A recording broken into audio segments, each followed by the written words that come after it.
प्रधानमंत्री नरेंद्र मोदी का यूएई दौरा वाकई में ऐतिहासिक है। मोदी ने दो ऐसे मुल्कों के बीच ब्रिज बनाने का रोल निभाया जिनके बीच समंदर का फासला था। मोदी ने भारत की प्रगति की बात की, यूएई के सपोर्ट की बात की और मिलकर आगे बढ़ने का इरादा जाहिर किया। प्रधानमंत्री मोदी के भाषण में इमोशन था, भारत का प्रमोशन था और यूएई के साथ संबंधों को और मजबूत करने का मिशन था। यूएई में करीब 35 लाख भारतीय रहते हैं। आज जिस स्टेडियम में मोदी भारतीय समुदाय के लोगों को संबोधित कर रहे थे, उस स्टेडियम की क्षमता 60,000 की है, लेकिन कल तक 85,000 लोगों ने टिकट के लिए अप्लाई कर दिया था। रजिस्ट्रेशन को रोकना पड़ा। कल तक अबू धाबी में जबरदस्त बारिश हो रही थी। इसके बाद भी मोदी को देखने के लिए, मोदी को सुनने के लिए, मोदी के सपोर्ट में अपना उत्साह जाहिर करने के लिए दुबई से, शारजाह से, अजमान से, फुजैरा से, दूर दूर के शहरों से सैकड़ों भारतीय ग्रुप्स में अबू धाबी पहुंचे। लोगों ने 6-6 घंटे तक मोदी का इंतजार किया। इसीलिए मोदी ने सबसे पहले यूएई में रहने वाले भारतीयों से यही कहा कि जिस मिट्टी में आप पैदा हुए, वहां की मिट्टी का संदेश लेकर आया हूं और संदेश यह है कि भारत को आप पर गर्व है और देश का आप गौरव है। शेख नायन को मोदी ने भारत का दोस्त बताया, भारतीयों का शुभचिंतक बताया और उदाहरण देकर बताया कि कैसे शेख नायन यूएई में रहने वाले भारतीयों की चिंता करते हैं। और सबसे बड़ा उदाहरण ताज़ा है। मोदी ने बताया कि जब उन्होंने अबू धाबी में मंदिर बनाने का प्रस्ताव रखा तो शेख नायन ने एक पल गंवाए बिना ही हां कह दिया और यहां तक कह दिया कि जिस जमीन पर आप लकीर खींच दोगे वो जमीन मंदिर के लिए दे दी जाएगी। और अब अबू धाबी में भव्य मंदिर बनकर तैयार है। नरेंद्र मोदी इस मंदिर का उद्घाटन कल करेंगे।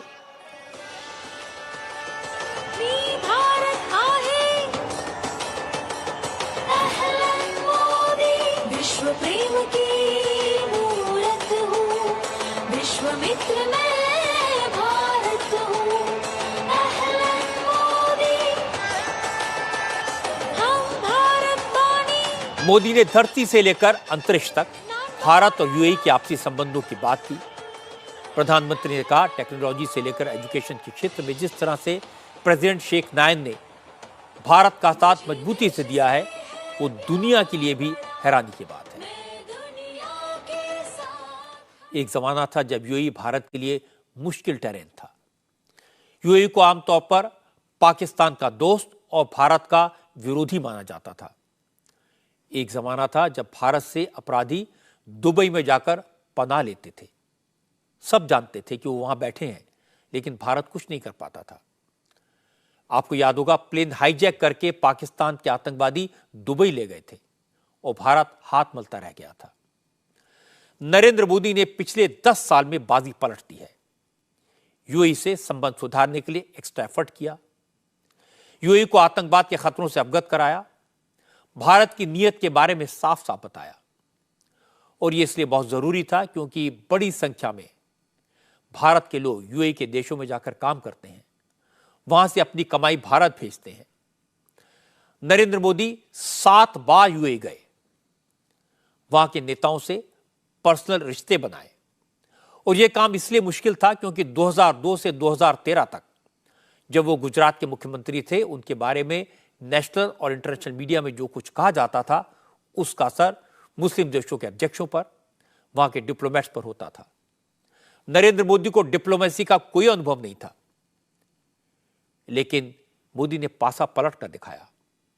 और मोदी की बड़ी खासियत है, दुनिया में जहां भी जाते हैं भारत के ब्रांड एम्बेसडर के तौर पर भारत को प्रोजेक्ट करते हैं। मोदी जहां भी जाते हैं वहां के बड़े बड़े नेताओं से व्यक्तिगत रिश्ते बनाते हैं और ये एक नई तरह की कूटनीति है जिसे दुनिया के तमाम लीडर्स अब फॉलो कर रहे हैं। मोदी की वजह से विदेशों में रहने वाले 3 करोड़ भारतीय खुद को गौरवान्वित महसूस करते हैं। अब दुनिया भर में भारतीयों को सम्मान की नजर से देखा जाता है। इसीलिए मोदी जब विदेश दौरे पर जाते हैं तो उन्हें देखने सुनने के लिए हजारों भारतीय ओरिजिन के लोग मौजूद रहते हैं। वो नरेंद्र मोदी के प्रति अपनी दीवानगी दिखाते हैं और ये बदलाव हर किसी को हर बार नजर आता है। आपने अबू धाबी में भारतीयों का जोश देखा, भारतीयों की ताकत को देखा, लेकिन हमारे देश में आज दिल्ली से लेकर पंजाब तक अलग ही मंजर दिखाई दिया। किसान संगठनों की कॉल पर हरियाणा के कई शहरों में हंगामा हो रहा है। दिल्ली के चारों बॉर्डर सील हैं। पंजाब हरियाणा के बॉर्डर पर जबरदस्त तनाव है। आज शंभू बॉर्डर पर किसानों और सुरक्षा बलों के बीच टकराव भी हुआ। सड़कों पर किसानों ने पथराव किया, जिसके कारण करीब 2 दर्जन लोग घायल हुए। पुलिस की तरफ से भी टीयर गैस के शेल छोड़े गए। किसानों का आंदोलन हिंसक हो रहा है। शंभू बॉर्डर पर 2000 से ज्यादा जवान तैनात हैं। पुलिस के साथ साथ पैरामिलिट्री फोर्सेस को भी तैनात किया गया है। हालांकि सरकार ने किसान नेताओं से 2 राउंड की बात की है, लेकिन कोई नतीजा नहीं निकला। किसान संगठन अपनी जिद पर अड़े हुए हैं। वो चाहते हैं कि सरकार तुरंत एमएसपी की गारंटी देने वाला कानून लागू करे, किसान मजदूरों को पेंशन दी जाए, किसानों का पूरा कर्ज तुरंत माफ किया जाए और सरकार डब्ल्यूटीओ से बाहर आए। पिछली बार आंदोलन के दौरान जिन किसानों के खिलाफ केस दर्ज हुए थे, वो सारे केसेस वापस लिए जाए। इस तरह के करीब 12 मांगे हैं। सरकार ने किसानों की कई मांगे मान ली हैं। बाकी मांगों पर विचार के लिए वक्त मांगा है, क्योंकि सरकार का कहना है कि कई स्टेक होल्डर से बात करनी पड़ेगी। कई नई डिमांड किसानों ने जोड़ दी हैं, लेकिन किसान वक्त देने को तैयार नहीं है। किसान किसी भी कीमत पर दिल्ली को घेरने के लिए आमादा है, लेकिन सरकार ऐसा नहीं होने देना चाहती। बस यही टकराव है, यही तकरार है। हालांकि पंजाब हरियाणा कोर्ट ने आज सरकार से कहा कि किसानों के साथ सख्ती लास्ट ऑल्टरनेटिव होना चाहिए, आखिरी विकल्प होना चाहिए, और किसानों से कहा उन्हें सरकार के साथ बातचीत करके रास्ता निकालना चाहिए। अब हाई कोर्ट परसों एक बार फिर इस मुद्दे पर सुनवाई करेगा। हालांकि किसान कह रहे हैं कि उनका आंदोलन शांतिपूर्ण है, लेकिन सड़कों पर जो हो रहा है उसमें वायलेंस है, हिंसा है, मारपीट है। सबसे ज्यादा परेशान करने वाली तस्वीरें पंजाब हरियाणा के शंभू बॉर्डर से हैं। शंभू बॉर्डर पर सुरक्षा बलों और प्रदर्शनकारियों के बीच जंग जैसे हालात बन गए। क्योंकि पंजाब से किसान दिल्ली आना चाहते हैं, हरियाणा बीच में पड़ता है। हरियाणा सरकार ने किसानों को रोकने की कोशिश की तो सबसे ज्यादा हंगामा दिल्ली से करीब 250 किलोमीटर दूर पटियाला के पास शंभू बॉर्डर पर हो रहा है। पुलिस ने किसानों को रोकने के लिए बॉर्डर पर बड़े बड़े बोल्डर रख दिए, कटीले तार लगा दिए, कंटेनर खड़े कर दिए, 2000 से ज्यादा जवानों को तैनात कर दिया। लेकिन करीब 1500 ट्रैक्टर के साथ आगे बढ़ रहे किसान किसी भी कीमत पर रुकने को तैयार नहीं है। किसानों ने सीमेंट के ब्लॉक्स हटाकर आगे बढ़ने की कोशिश की। पहले पुलिस ने उन्हें रोका, किसान नहीं माने तो पुलिस से उनके ऊपर टीयर गैस फायर की। पुलिस ने वहां कई ड्रोन पहले से तैनात किए हुए थे और ड्रोन के जरिए प्रदर्शनकारी किसानों पर आंसू गैस के गोले बरसाए गए।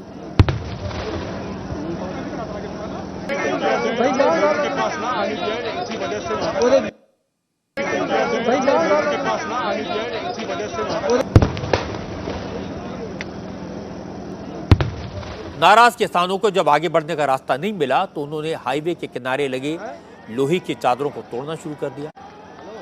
पहले किसानों ने मिलकर इन्हें जोर जोर से हिलाया और फिर उन्हें तोड़कर फ्लाईओवर से नीचे फेंक दिया।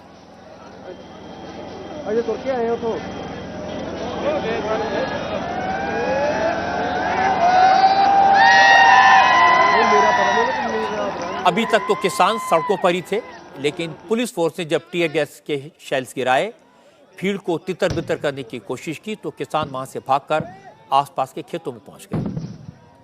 कुछ ही देर के अंदर इन खेतों में हजारों की संख्या में प्रदर्शनकारी किसान प्रोटेस्ट करते हुए नजर आ रहे थे।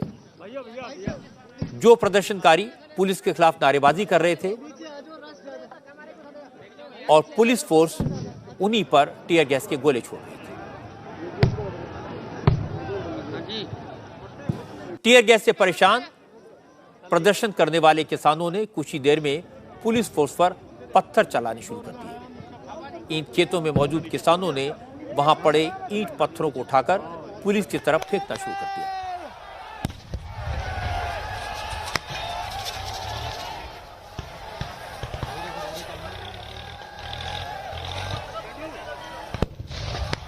मेरी बेनती यह है कि पूरे देश के लोगों को बीजेपी का पूर्ण तौर पर बाईकाट करो, इन्हों घरे करो खिच के इन्होंने छित्तर मारो, जाके इन्होंने पता लगूगा। अज जो पंजाब नाल हरियाणे नाल किसानां नाल हो रहा, साडियां नस्लां तबाह कीतियां जा रही, तुसीं दे नस्लां ने साडे 3 महीने बाद इलेक्शन ने बीजेपी को पता सानू आना ही नहीं हरियाणे में, तो ताही ये सब करा रही है। हरियाणे की पूरे देश दे विच बाईकाट करो, इन्हां दा छित्तर फेरो। पंजाब हरियाणा देश दा ते अज तुसीं देख लिया कि यह तानाशाह पुतीन वर्गा जिहड़ा रूल पुतीन है डिक्टेटरशिप चला रहा। जे अज तुसीं बचाना ना अपने देश नूं बचा लो, नहीं तो पंजाब दे निकलिया होया संघर्षां नूं पंजाब दे। शंभू बॉर्डर पर किसान संगठनों के नेता भी मौजूद हैं, जो प्रदर्शनकारियों को शांत करने के बजाय उन्हें भड़काने की कोशिश कर रहे हैं। पंजाब किसान मजदूर संघर्ष समिति के महासचिव स्वर्ण सिंह पंढेर ने कहा, सरकार चाहे गोलियां चलाए या ड्रोन से टीयर गैस के गोले बरसाए, जब तक किसानों की मांगे नहीं मानी जाती तब तक वो पीछे नहीं हटेंगे। देखिए, इस शंभू बॉर्डर पर आप देख रहे हैं दसियों हजार लोग पहुंचे हुए हैं। हरियाणा सरकार तशद्दुद कर रही है, हम पीसफुल स्थिति बनाए रखे हैं। हम फिर जाके पोजीशन को देख रहे हैं क्या हो रहा, उसके हिसाब से बात करेंगे। किसान शांति में बैठे फिर बिल्कुल, हाँ देखिए किसान कितना पीसफुल है, कुछ भी नहीं हो रहा, फिर भी आप ऊपर क्या बोलते हैं, रॉबर्ट से ऊपर से हंजू गैस फेंके जा रहे हैं, ड्रोन से कितनी देर चलेगा यहाँ पे? देखिए जब तक सरकार मांग नहीं मानती। शंभू बॉर्डर पर आज जो कुछ हुआ और इस समय जो हो रहा है, उस पर हरियाणा के होम मिनिस्टर अनिल विज करीबी नजर रखे हुए हैं। अनिल विज ने कहा कि मांगे मानने या न मानने का सवाल तो तब पैदा होगा जब किसान नेता टेबल पर बैठकर बात करेंगे, लेकिन वो बात करने को ही तैयार नहीं है। अनिल विज ने कहा कि पीयूष गोयल और अर्जुन मुंडा जैसे सीनियर मिनिस्टर दिल्ली से चंडीगढ़ आए, फिर ये किसान नेता दिल्ली जाने की जिद क्यों कर रहे हैं? इससे साफ है इनका इरादा बातचीत का नहीं कुछ और है। कि किस लिए दिल्ली जाना चाहते हैं, ऐसा लगता है कि इनका मकसद कुछ और है। सर, स्थिति को संभालने के लिए क्या क्या सरकार की तरफ? नहीं, पूरी तरह से तैयारियां हैं, हम शांति भंग नहीं होने देंगे। और मेरा तो इनको ये कहना है कि ये अपनी कॉल को विड्रॉ करें, वापस लें अपनी कॉल को। और बातचीत के लिए अभी भी मुंडा जी कह रहे हैं, बार बार सरकार कह रही है कि हम तैयार हैं, तो बातचीत से ही हल निकलेगा। कोई दिल्ली पर या हरियाणा पर हमला करके तो हल नहीं निकलेगा, हल तो बातचीत करे। और सरकार तैयार है, सरकार खुद पहली बार है कि दिल्ली से चल के यहाँ आई है, तो दिल्ली में जाके ये किसको सुनाना चाहता? अनिल विज किसानों के मंसूबों की बात इसलिए कर रहे हैं क्योंकि इंटेलिजेंस रिपोर्ट के मुताबिक किसानों के पास 1,500 से ज्यादा ट्रैक्टर हैं, जिनमें कम से कम 8 महीनों का राशन पानी है, टेंट्स हैं, रजाई गद्दे हैं। किसान बात करके, आंदोलन करके वापस जाने के मूड में नहीं है। अगर प्रदर्शनकारी दिल्ली तक पहुंच गए तो फिर वैसे ही महीनों तक जमे रहेंगे जैसे पिछली बार रास्ता बंद करके उन्होंने दिल्ली के बॉर्डर बंद कर दिए थे। इसीलिए सरकार की कोशिश है कि इस बार प्रोटेस्टर्स को दिल्ली पहुंचने से रोका जाए। इसीलिए पीयूष गोयल और अर्जुन मुंडा ने चंडीगढ़ जाकर किसान नेताओं से बात की। हालांकि सरकार की तैयारी पूरी है, अगर किसी तरह किसान हरियाणा से होते हुए दिल्ली के आसपास पहुंच भी गए तो दिल्ली में न घुस पाएं, इसके लिए भी कड़े इंतजाम किए गए हैं। दिल्ली के टिकरी बॉर्डर, सिंघू बॉर्डर और गाजीपुर बॉर्डर को सील कर दिया गया है। पिछली बार किसान आंदोलन के दौरान भारत किसान यूनियन के राकेश टिकैत ने गाजीपुर बॉर्डर पर खूंटा गाड़ा था। इसलिए इस बार पुलिस किसी तरह का चांस नहीं लेना चाहती। गाजीपुर बॉर्डर काफी बिजी इंटरसेक्शन है, नेशनल हाईवे 44 यहीं से होकर गुजरता है, तो दिल्ली मेरठ एक्सप्रेसवे वाला ट्रैफिक भी यहीं से गुजरता है। लेकिन पुलिस ने एलिवेटेड रोड के नीचे की सड़क को बैरिकेडिंग करके पूरी तरह बंद कर दिया है। 4 लेयर सुरक्षा के इंतजाम किए गए हैं, सड़क पर कीलें बिछाई गई हैं और फिर बसें और गाड़ियां लगा दी गई हैं। हालांकि किसान अभी दिल्ली नहीं पहुंच पाए हैं, लेकिन सुरक्षा इंतजाम के कारण आम लोगों को जो दिक्कतों का सामना करना पड़ रहा है वो भी काफी है। गाजीपुर बॉर्डर पर आज 6 किलोमीटर लंबा जाम लगा। इस वक्त भी गाड़ियां रेंग रेंग कर चल रही हैं। जो लोग दफ्तरों से लौट रहे हैं वो घर कब पहुंचेंगे उन्हें भी नहीं मालूम। हालांकि बड़ी बात है कि इस बार किसान संगठनों में भी एकता नहीं है। अभी पंजाब के किसान संगठनों ने दिल्ली को घेरने की कॉल दी है, लेकिन भारतीय किसान यूनियन फिलहाल इस आंदोलन से दूरी बनाए हुए है। हालांकि राकेश टिकैत कह रहे हैं कि सरकार ने किसानों से किए गए अपने वादे पूरे नहीं किए, इसलिए किसानों को फिर आंदोलन के लिए मजबूर होना पड़ा।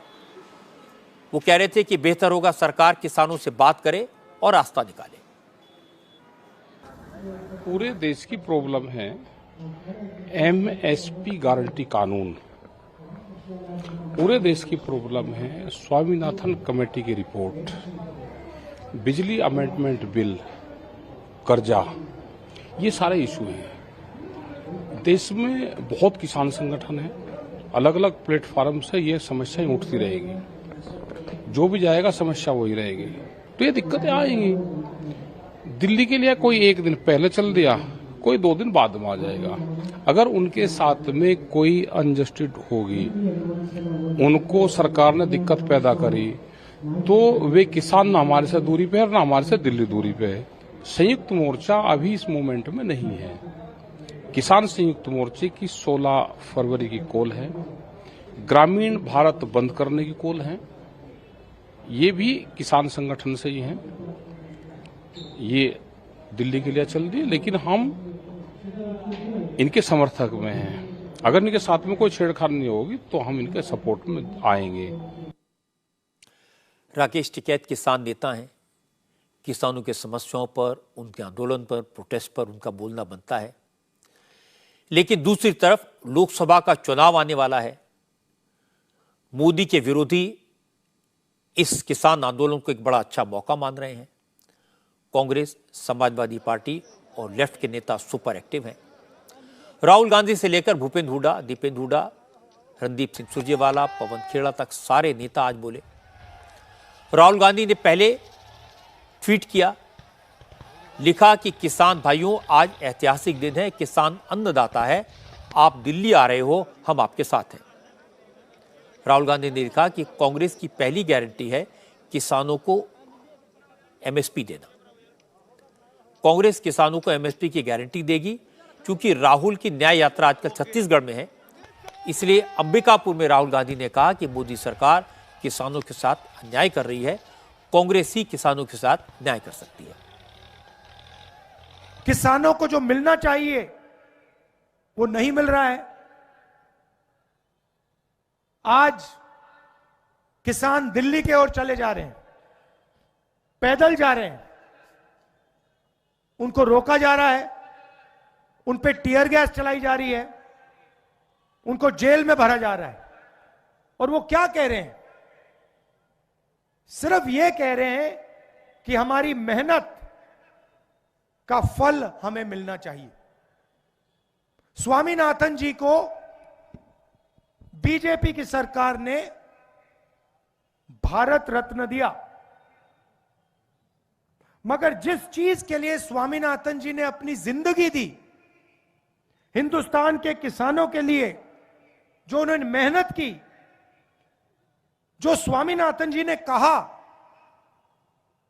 उसको करने के लिए तैयार नहीं है। इसका क्या मतलब है? स्वामीनाथन जी ने अपनी रिपोर्ट में साफ कहा है कि किसानों को लीगल राइट एमएसपी की मिलनी चाहिए। वो बीजेपी की सरकार नहीं कर रही है। ऐसे गौर करने वाली बात यह है कि हरित क्रांति के जनक एमएस स्वामीनाथन को भारत रत्न दी जाने का जिक्र आज विपक्षी हर नेता ने किया और स्वामीनाथन के नाम के सहारे मोदी सरकार पर वार भी किया। अखिलेश यादव ने भी यही कहा। चुनाव जीतने के लिए प्रधानमंत्री मोदी ने किसानों से बढ़ चढ़कर वादे किए थे, लेकिन वादे पूरे नहीं हुए तो नतीजा भी मोदी को भुगतना पड़ेगा। जो सरकार किसानों के नाम पर वोट लेना चाहती हो, जो सरकार स्वामीनाथन जी को भारत रत्न दे रही हो, जो सरकार किसानों के नेता चौधरी चरण सिंह जी को सम्मान दे रही हो भारत रत्न, आखिरकार किसान को एमएसपी क्यों नहीं? या एमएसपी देना नहीं चाहती सरकार? बड़े लोगों से मिली हुई है सरकार, जो लोग मुनाफा कमाना चाहते हैं उनसे सरकार मिली हुई है, और उसी का परिणाम यह है कि किसान की आवाज दबाने के लिए लगातार सरकार इसी तरह का व्यवहार कर रही है किसानों के साथ। आने वाले चुनाव में जो 2024 को होने जा रहा है, देश की जनता भारतीय जनता पार्टी को हटा देगी। विरोधी दलों के नेताओं की बातें, उनके बयानबाजी स्वाभाविक है, उनके लिए अच्छा मौका है। सरकार पूरी कोशिश भी कर रही है। कृषि मंत्री अर्जुन मुंडा ने किसानों को एक बार फिर से बातचीत के लिए बुलाया है। मुंडा ने कहा कि बहुत सारे लोग और संगठन किसान आंदोलन के बहाने हालात खराब करने की कोशिश करेंगे। किसानों को इन सब चीजों से बचना चाहिए। बहुत सारे ऐसे लोग जो सरकार को जानकारी मिल रही है, बहुत सारे ऐसे लोग जो इसमें कोशिश करेंगे कि इस तरह का स्थिति बने जिससे एक वातावरण प्रदूषित हो। और मैं तो ऐसे किसान भाइयों से भी कहूंगा कि इन सारे चीजों से वो बचे, क्योंकि भारत सरकार प्रतिबद्ध है किसानों के हितों को लेकर। केंद्र सरकार के 3 मंत्रियों ने किसानों से 2 लंबी मीटिंग्स की हैं। किसानों की ज्यादातर मांगें मान ली गई हैं, लेकिन 2-3 मांगें ऐसी हैं जिन पर तुरंत फैसला नहीं हो सकता। ये बात बताई अनुराग ठाकुर ने। अनुराग ठाकुर ने कहा किसान अपनी मांगों में नए मुद्दे जोड़ते जा रहे हैं, फिर भी सरकार सभी इशू पर बात करने को तैयार है, इसलिए किसानों को भी शांति से काम लेना चाहिए। जब नए मुद्दे जुड़ते जाएंगे तो समय थोड़ा और लगेगा।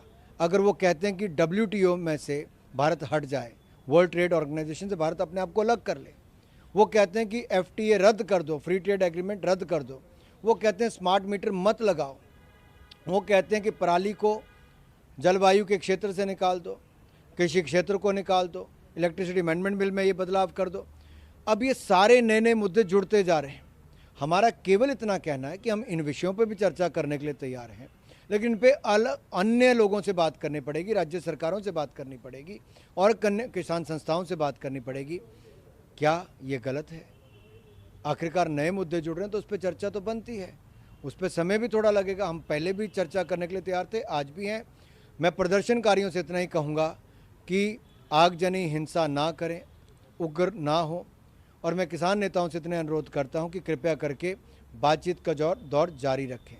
कि कैसे मोदी सरकार और यूपीए सरकार में अंतर है। गेहूं, धान, दलहन, तिलहन, इसमें यूपीए के समय 5.5 लाख करोड़ रुपया खर्च हुआ और मोदी सरकार के समय 18,40,000 करोड़ रुपये के लगभग। क्या कोई तुलना है?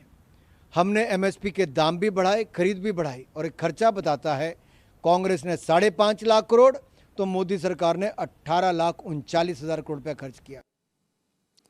सरकार और किसानों के बीच टकराव तो है, लेकिन ये मसला उनके बीच का है। किसान आंदोलन कर रहे हैं, सरकार बात कर रही है, विरोधी दल इसमें सियासत कर रहे हैं, लेकिन इस सारे मामले में एक तीसरा पक्ष भी है जिसकी बात कोई नहीं सुनता, और ये पक्ष है आम लोगों का, आम जनता का। किसानों के आंदोलन की वजह से लाखों लोगों को दिक्कतों का सामना करना पड़ रहा है। इसके साथ साथ पंजाब, हरियाणा और दिल्ली के व्यापारी भी बहुत परेशान हैं। आज हरियाणा के बहादुरगढ़ में स्मॉल और मीडियम स्केल इंडस्ट्री के लोगों ने किसानों से हाथ जोड़कर अपील की। कहा उनके आंदोलन से व्यापारियों को बहुत नुकसान हो रहा है।